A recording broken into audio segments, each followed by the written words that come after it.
Parents demanded I give up my master bedroom in the house I pay for their golden boy.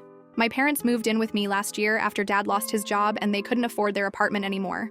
I was happy to help because I had the space and they were family. I'd bought this 3-bedroom house 2 years earlier with money I'd saved working overtime as a nurse. It was my dream home, master bedroom with an ensuite bathroom, walk-in closet, the works.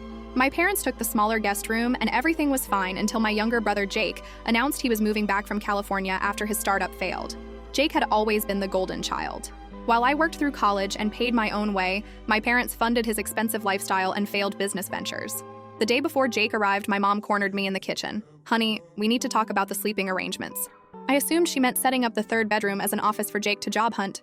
"We think it would be best if you moved to the small bedroom and let Jake have the master suite," she said casually, like she was discussing the weather. I stared at her.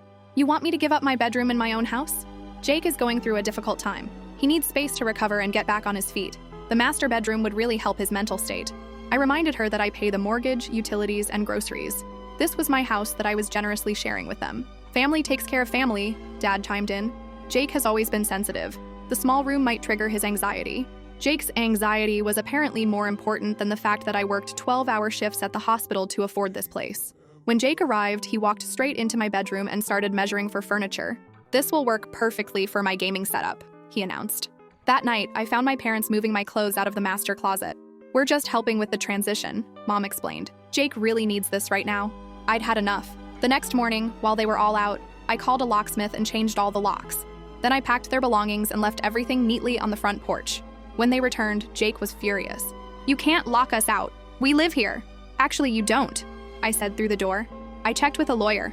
Since you're not paying rent and there's no lease agreement, I can ask you to leave anytime." My parents stood there in shock. "But we're your family. You can't just throw us out." "Family takes care of family, right?" "Well, family also doesn't try to steal bedrooms from the person paying for their housing." Jake started pounding on the door. "This is ridiculous. I just need a place to get back on my feet." "There are plenty of studio apartments for rent downtown. I'm sure your sensitive mental state can handle a 400-square-foot space." My mom tried guilt-tripping me. "Your father is unemployed. Where are we supposed to go?" "Maybe Jake can support you with all that money he saved not paying rent at his last 3 living situations." Through the window, I watched Jake call someone on his phone. 20 minutes later, his ex-girlfriend pulled up to collect him. Apparently, he had other options but wanted the free ride. My parents ended up moving in with my aunt, who later called to thank me. Turns out Jake had pulled the same bedroom-stealing move at her house years ago. 6 months later, Jake was living in his car after burning through all his other family connections. My parents eventually apologized and asked to visit for Christmas. I let them come, but they stayed in a hotel. "We're proud of you for standing up for yourself," Dad said quietly.